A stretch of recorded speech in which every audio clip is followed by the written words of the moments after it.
कर्तव्य धर्माचं पालन करून स्वतः ते मिळवलं, परंतु आईनं म्हणजे राजमाता जिजाऊंनी जे या बाळाचं नाव ठेवलं शिवाजी, त्या शिवाजी या नावातल्या प्रत्येक शब्दाचा आपण अर्थ समजावून घेऊ, म्हणजे तुम्हाला शिवाजीचं महत्त्व कळेल. शिवाजी या शब्दाचा अर्थ शी म्हणजे शिकणे,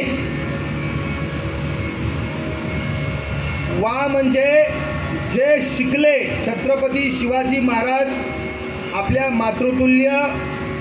मातृतुल्य म्हणजेच आपल्या जन्मदात्या आईकडून, राजमाता जिजाऊ मासाहेबांकडून जे शिकले, शी म्हणजे शिकले, आणि त्याच्या पुढं वा म्हणजे तसे वागले.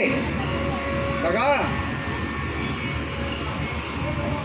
आईकडून शिक्षण घेतलं, शिकले, आणि तसे ते वागले, आणि तसे ते वागले म्हणून जिंकत जिंकत जिंकत ते संबंध आटकेपार जिंकले. म्हणून जी म्हणजे जिंकणे, शी म्हणजे शिकणे, वा म्हणजे वागणे, जी म्हणजे जिंकणे.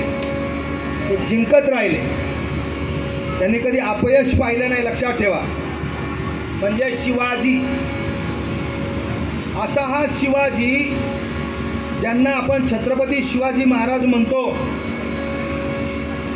की ज्यांचं नाव घेतल्यानंतर बरं का, असा एकही या जगाच्या पृथ्वीच्या पाठीवरचा एकही असा माणूस नाही की त्याला छत्रपती शिवाजी महाराजांचं नाव माहीत नाही.